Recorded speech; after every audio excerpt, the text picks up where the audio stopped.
Panel Chair, we are now recording and all people in the lobby are in the meeting, ready to proceed.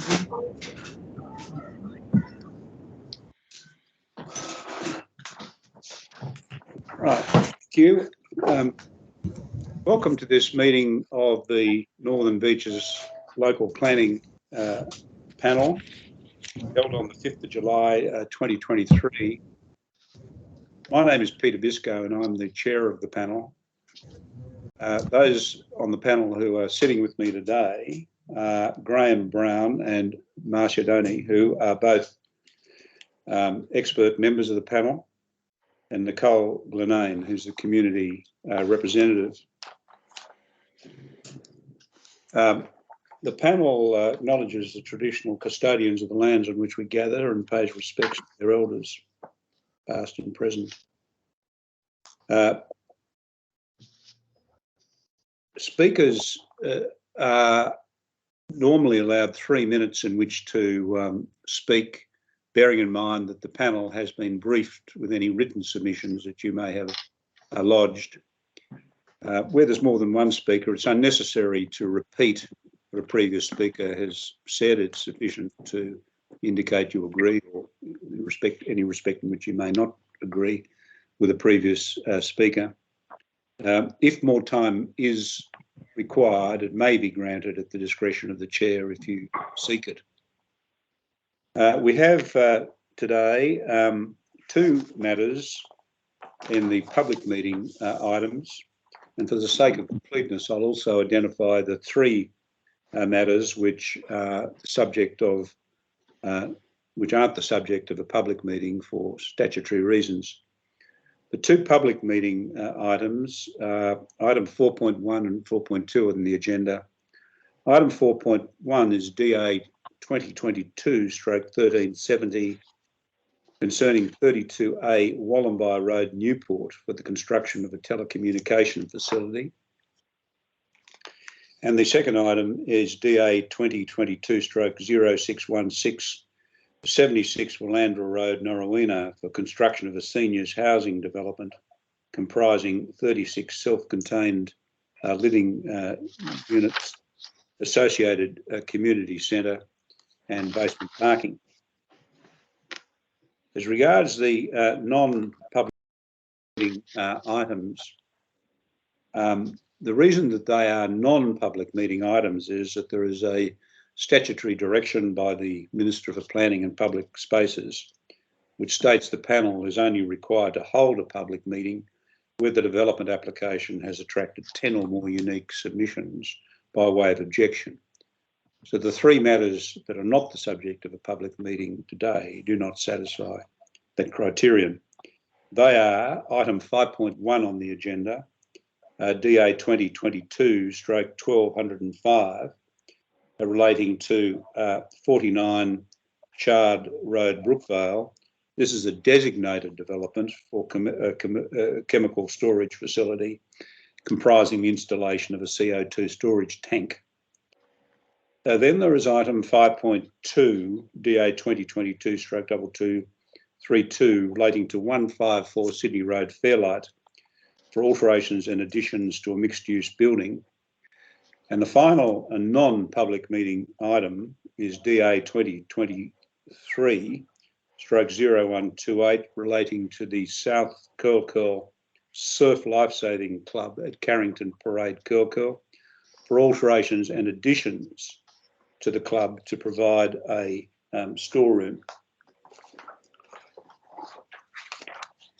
We have a number of speakers who are registered to speak in this matter, in the matters today, and they are, in relation to item 5.1, 49 Chard Road, Brookvale, which we will deal with first. Only the applicant, Peter Patrick Princey, and the owner, Timothy Spencer Brown, and Ms Sandra Jepson, are registered to speak. if they are now available, we'll give them that opportunity. Panel Chair, that was non-public item 5.1. Are we going to be starting with 4.1? Yes, thank you very much. We'll deal first of all with item 4.1, 32A Wollombi Road, Newport. There is an objector registered to speak, Rosalind Gooding of 79 Hilson Road, Newport. There's also, for the applicant, is registered to speak Ben Dwyer, Senior Town Planner of Service Stream. Is Ms Gooding there? Yes, I'm here. Yes, please go ahead, Ms Gooding. Do I start now? Yes, please. Okay. I would like to comment that many of the submissions, including my submission, have pointed out that the Optus Tower is proposed to be on a very high ridge position on Bulgola Plateau. As most of the letters have pointed out, that the tower will be dominant feature on a high section of the hill, and many views will be impacted on, including residents on Bulgola Plateau and Newport. Even though it is stated that this EMI report demonstrate the cumulative EME levels at the subject site and demonstrate compliance with Australian standards, there appears to be no acknowledgement that there could be harmful emissions coming from the proposed tower. Also, there are substantial amounts of littoral rainforest, including the adjoining Atunga Reserve, a littoral rainforest on Hillside Road, and other rainforests on Bulgola Plateau. These rainforests have many animals and birds, including vulnerable species, which are likely to be impacted if they come near or past the tower. The critically endangered rainforest on Hillside Road has been classified as community by the Northern Beaches Council. I was personally involved in the campaign to save the Hillside Road rainforest from development, which the Northern Beaches Council and the state government purchased. The Hillside Road littoral rainforest contains vulnerable species, including the vulnerable powerful owl, the vulnerable grey-headed flying fox, and several species of the vulnerable microbats. During the 20-year campaign to save the littoral rainforest, the Hillside Road residents had been very opposed to any form of development on this sensitive Hillside Road littoral rainforest life. There is definitely a wildlife corridor which goes up to Bulgola Plateau, along with other hillside residents. I do not want the wildlife to be affected. There is also a pedestrian bush path going through Atunga Reserve, past the water cakes, up to Bulgola Plateau. The local residents in Newport, Bulgola, and visitors often use this path, which is only meters from where this proposed tower will be. There is a possibility people may be affected by the emissions from this tower. Thank you for listening. Yes, thank you very much. Do any members of the panel have any questions of Ms Gooding? No, thank you. Yes, thank you. Well, then we have the other registered speaker for this matter, Ben Dyer of the Senior Town Planner for Service Stream. Mr Dyer, would you like to address the panel? Yes, thank you, Chairperson. Thank you to the panel for the opportunity to speak on behalf of the applicant. Apologies for my voice, currently suffering with a cold. Development application is recommended for approval, which of course we support. So I'm mainly here to answer any questions the panel may have of me. Just a few key points I'd like to make in support of the application.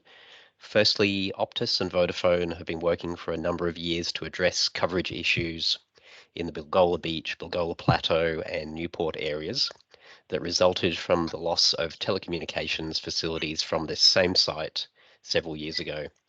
Since that time, demand for high-speed wireless telecommunications has increased exponentially, and the need to provide this to the local area has never been greater.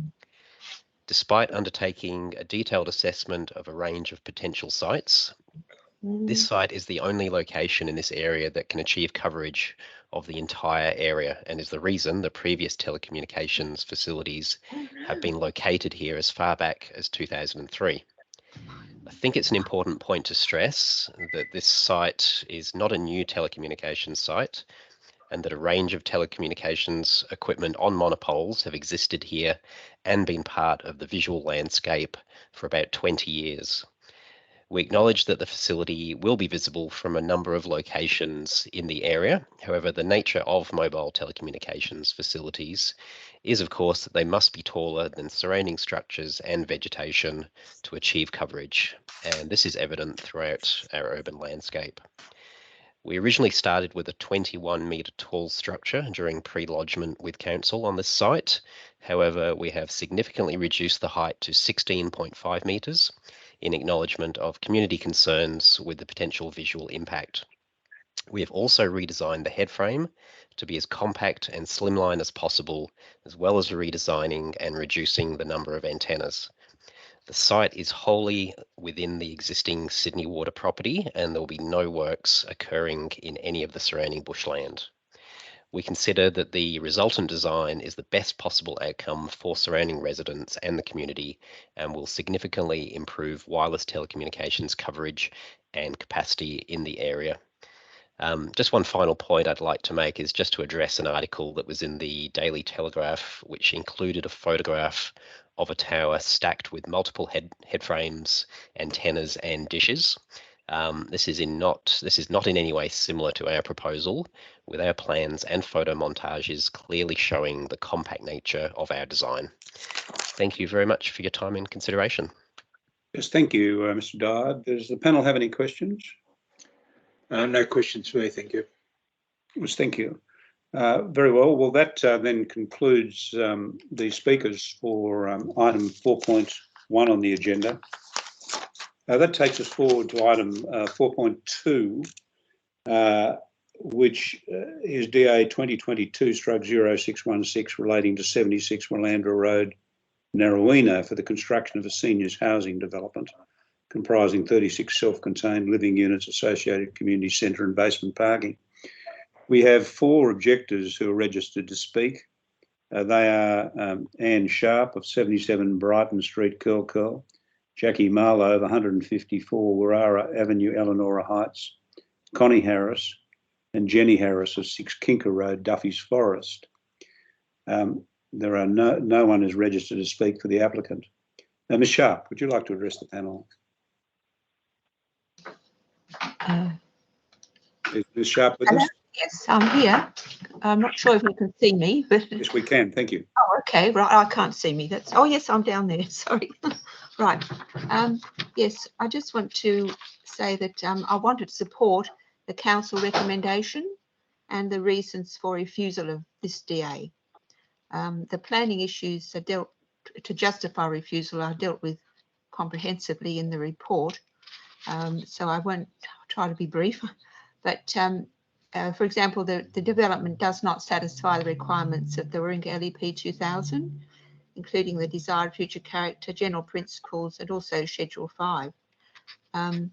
This proposal is for medium density housing, essentially, in non-urban land within Willow Creek and Narrabeen Lagoon catchments. It is a special fire protection purpose development in a bushfire-prone location. The proposal would therefore have a disproportionate impact on the bushland environs, which is important for the non-urban land. The APZ would require extensive removal. The APZ is an inner protection area.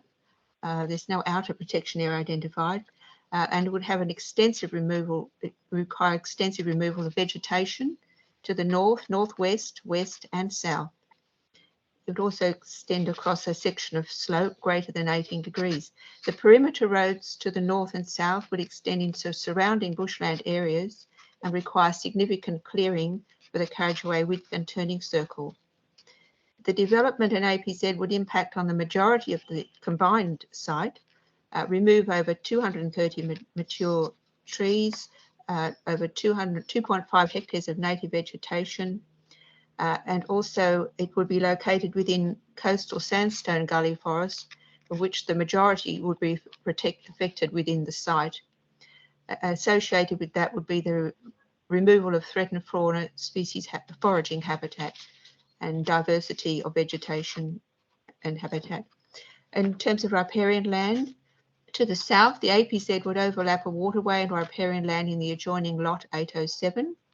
To the north, the APZ would impact on coastal sandstone, gully forest and riparian vegetation upstream of a well-defined waterway. In its natural state, this moist environment would support dense understory vegetation. A proposed stormwater infrastructure and road in this location would be completely inappropriate. The impact on waterways and riparian land is contrary to Clause 60 of the Wurundjeri P2000 and the Waterways and Riparian Land Policy, which require that natural ecological processes of waterways and riparian land shall be maintained and enhanced. I'll try and be quick because this is the perimeter road to the south and west is a dead end, but raises a concern that it is paving the way towards further development in the area where unauthorised clearing has taken place. In terms of landform, the proposal would result in extensive impacts on the natural landform, including excavation for basement car parking, cut and fill to level sloping ground, buildings that cut across sandstone rock outcropping. The hydrology, the changes to landform will impact on rock features and alter the natural hydrology of the site. The area has ephemeral drainage lines and creeks that flow during rainfall events, and the proposal will have an adverse impact on the hydrology and does not satisfy stormwater criteria. Sorry to interrupt you. Yes, I'm getting a bit. Ms. Sharp, the sound you heard a little while ago is your time has expired. Did you need much longer? No, all right. I probably should have read this part first, but never mind. Yes. So the concern is that the development doesn't satisfy the stormwater criteria for high quality catchments, which is relevant to this site because it's in the Wheeler Creek area. And it certainly doesn't maintain natural flow regime, including the low flow, which is important to sustain biodiversity. Concern about the cumulative impacts of this development and the effect on the surrounding bushland, because the ongoing land use will conflict and is not compatible with the requirements of the Wurundjeri P2000. The area is subject, the bushfire-prone land is simply not suitable for this seniors housing development. And the also the density control is well exceeds that the housing density normally required for this catchment, but is not a low impact or low intensity development by any means. The Wheeler Creek is also a high quality catchment and a planning principle. Sharp, I did ask you, could you give some indication of how much longer you think you'll need? Okay. I'll probably be about 2 minutes, 1 minute, 1 minute. Okay, fine. Go ahead. Yeah, 1 minute. A planning principle for these high quality catchments is to preserve natural components that contribute to ecological value, including flora and fauna. A site coverage 10% is a land use constraint to protect high quality catchments. The increased site coverage for the proposed development would greatly exceed 10% of the site and impact on the conservation values within the catchment. In conclusion, the proposal would have a significant impact on the natural environment within this catchment and does not satisfy the requirements of Wurundjeri P2000 and should be refused. Thank you very much. Thank you, Ms. Sharp. Does the panel have any questions? No. All right. Well, thank you. We'll move on to the next registered speaker, the objector, Jackie Marlowe of 154 Warara Avenue, Elanora Heights. Ms. Marlowe. Hello, can you hear me? We can hear you. Oh, good. Sorry, I've got a very croaky throat today. And I've also shortened down my speech as much as possible. Almost needed to take out every second word to make it fit in 3 minutes, but I can do it in 4. So okay, please go ahead. Thank you. So 74 to 76 Willandra Road, Narrowena is a unique block of land. The biodiversity assessment report by Travers Ecology lists multiple threatened fauna species under the New South Wales legislation, as well as federally listed threatened species. The diversity of the faunal assemblage is amazing.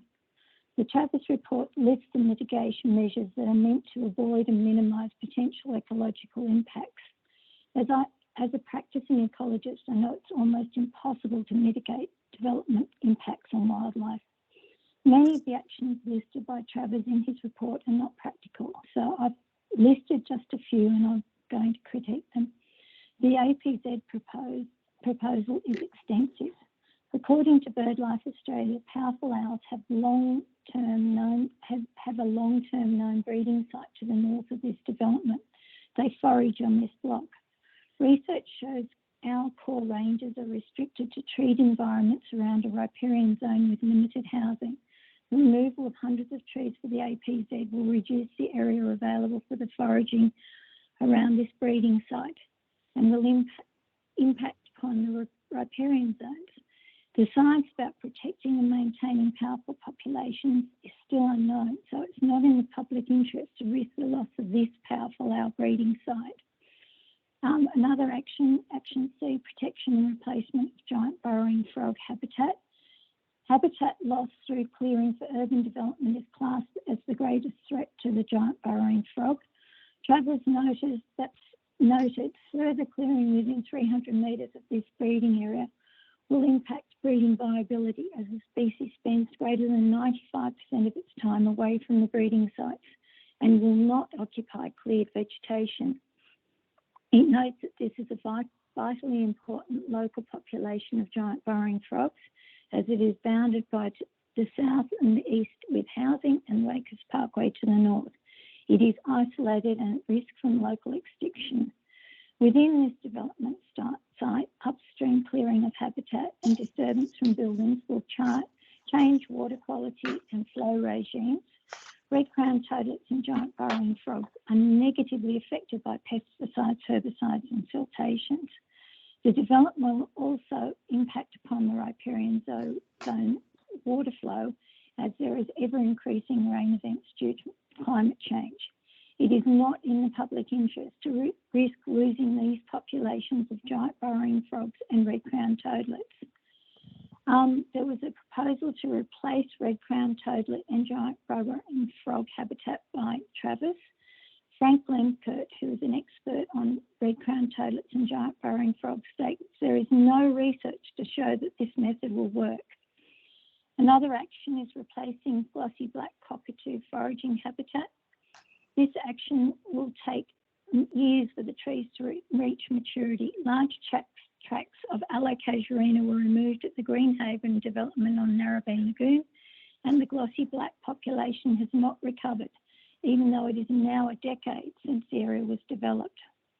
When understory vegetation is removed from the APZ, local fauna and flora are threatened and also are at risk of predation by feral cats and foxes. The major issue for this development is what will stop future development on the western portion of this property. If it is approved, will further clearing take place and more threatened species be lost? Having analysed these mitigation measures, I'm convinced the only solution is to stop further development and further clearing on this site. Our new federal representative did a survey of the 10 top local issues for residents. The number one issue was protecting our local environment. It is in the public interest that the flora and fauna in this area are protected and preserved for future generations. Thank you for letting me speak, and sorry about the croaky voice. Yes, thank you, Ms. Mallow. Does the panel have any questions? Thank you. Then we'll move on to the next registered speaker, who is Connie Harris. I think you have to turn off your mute button. Still can't hear you, sorry. Now, is it going now? Yes, it's fine. Are you Connie Harris or Jennifer Harris? I am Connie Harris. I went over to Jenny Harris's, no family relative, because my connection at home is so crappy that I can't trust it, and I thought this was a wiser option. You don't mind. Right, okay, please go ahead. Thank you. So my name is Connie Harris. I'm a local GP, and I'm a president of several organizations, the Garriga Land Care, which has done a submission beforehand, also the Belrose Rural Community Association, the Bushland Guardians, or a member of Bushland Guardians, and a president of Northern Beaches EnviroLink. So many environmental organizations. And I would like to especially address the point of the, it is not inconsistent with the desired future character of the LEP 2000. Now the LEP 2000 was made with impressive community input. Lots of people, especially also from the organizations I stated, have been active and ensured that we get an LEP, which is something which really is what we want. So the LEP shows the desired future character, and it should be kept, it should be upheld that we do what it says in the LEP. This proposed development, as we heard, it is not low impact and it's not low intensity by any means. So the people in this area, I like to go back to that, especially also to the Bushland Guardian. They really love their bushland. We saw that during COVID, and we saw, for example, with the Bushland Guardians, which formed to oppose a development of around Lizard Rock, where 12,000 signatures were just last Thursday presented to Parliament. Local people really value their bushland. As a GP, I see lots of young people requiring mental health plans, and I'm not the only GP. This is a common situation. Our health is so connected with the health of the environment, and people are picking up on that. So bushland protection is very important, and it is not only local people who come to enjoy this bushland. They come from far away from the West. Now, coming to the slightly more specifics, as we heard, this proposed development will impact the bushland. There will be a lot removed, either as the direct impact from the construction side or from the particularly wide APZ in this case, because it is a seniors development, then the vehicle access. And then, of course, there is also the indirect impact, which is the erosion, the sedimentation of the waterways, the weed invasion, which is particularly something which we hate from the point of bush regenerators, like Garriga Land Care. And then the things which often get forgotten, the noise and also the light, which really impacts the local fauna. But they are very definite threats to preserving the habitat. It says in the LEP that we should and must ensure that development does not encroach and destroy so much bushland. And I think that is very important that we keep this principle up here. And this development proposal really impacts the bushland considerably. Also, the waterways.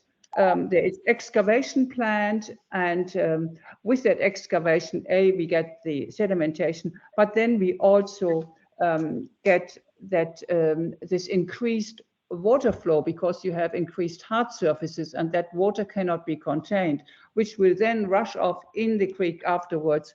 And as I think Anne Sharp pointed out, several species of our fauna will not cope with that dramatic increase in water running down the creek lines. The areas impacted include remnant native vegetation, rock outcroppings, and the habitat of rock outcroppings. There you have crevices where little animals, lizards, and so on hide. All that will be destroyed, and perhaps we have not any longer the broad-headed snake in this area.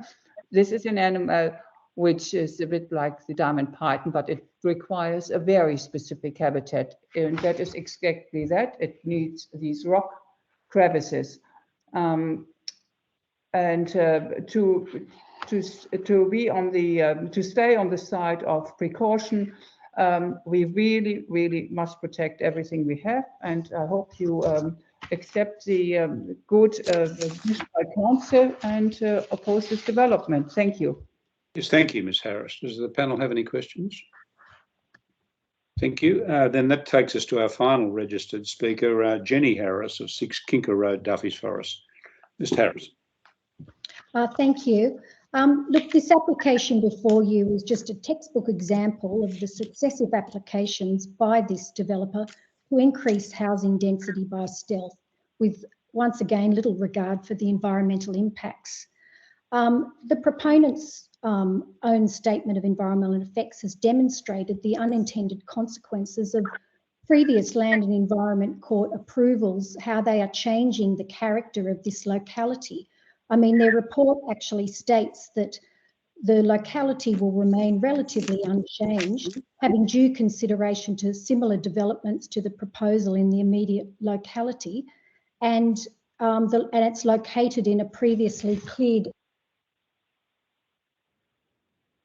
I'm sorry, your mute button seems to have turned on about 5 seconds ago.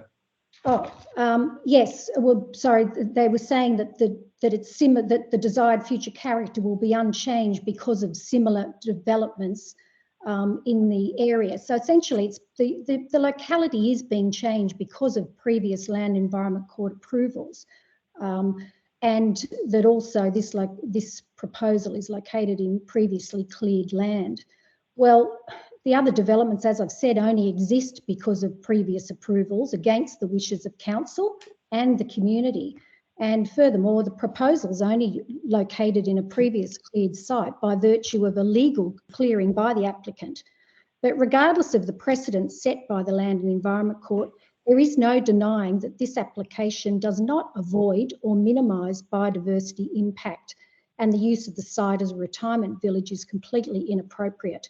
The APZs will decimate the bushland on the site and beyond. The restriction on planting resulting from bushfire management requirements means the trees and the understory could not be replaced on site, and it will ultimately bear no resemblance to a bushland block if this DA is approved in any shape or form. The proponent's own bushfire assessment and design brief by Travers clearly demonstrates that the site is not suitable for this type of development. The report stating that whilst direct vehicular access will be provided to the buildings via Willandra Road, the topography within the site prevents the construction of a connecting through perimeter road, and that's telling you the site is not suitable. The report also notes the high risk to future occupants, where it says that the occupants will be considered at-risk members of the community. Occupants may be more susceptible to bushfire, impacts of bushfire, have reduced capacity to respond adequately to the bushfire threat, and may present operation difficulties for evacuation and management. As a volunteer of New South Wales RFS, I was astounded to read the same consultant acknowledge the high risk to future occupants, then attempt to justify the development with the assertions, and I quote, "Beacon Hill Fire Brigade is located directly adjacent to the southern boundary of the site, fronting Willandra Road. As a result, it is expected that the response time in a bushfire event will be efficient," end quote. This assertion demonstrates to me that the consultant doesn't get on a fire truck themselves and has little understanding of how the RFS function during bushfire emergencies. The issue with a special fire protection purpose development is that when located in bushfire-prone land, such as this, they are likely to tie up valuable resources in the event of a bushfire impacting the entire locality. The biodiversity assessment report shows the extent of sandstone rock outcropping, which will be directly impacted. And figure 2 of the BDAR identifies the site as having moderate to prohibitive development constraints. The proposal does not avoid or minimise the biodiversity impacts. Alternative developments such as a house would only require 30-metre APZs or even 10-metre if the house was built to flame zone specification. The use of the site. Ms Harris, your mute button is on again, but may I ask? I've just about finished. Look, the BDAR is reliant on the applicant adhering to a bushfire management plan and an 88B instrument. The 88B instrument is fundamental to any approval, and the wording must be approved by experts and the court, not left up to the applicant to word themselves. It must prevent future development on the property by a restriction on use in favour in council, and ensure perpetuity management of the remaining bushland. There is no question that the development for seniors houses is in the public interest. I'm a registered nurse and I'm aware of this. However, when these developments are inconsistent with environmental planning controls, they should be rejected. Thank you. Yes, thank you, Ms Harris. Does the panel have any questions? Right, thank you. Well, then that concludes all the registered speakers. Panel thanks the registered speakers for their thoughtful and succinct submissions. What now happens is that the panel will retire into closed session to consider all the matters that are before it, including the matters that are the subject of the non-public meeting agenda. Usually the panel reaches its decision on the same day, and the minutes of the meeting recording the decision are put on the council's website within 24 hours. So that's what we will now do. The panel will retire and it will resume in closed session at 1 p.m. This public meeting is now closed. Thank you. Thank you.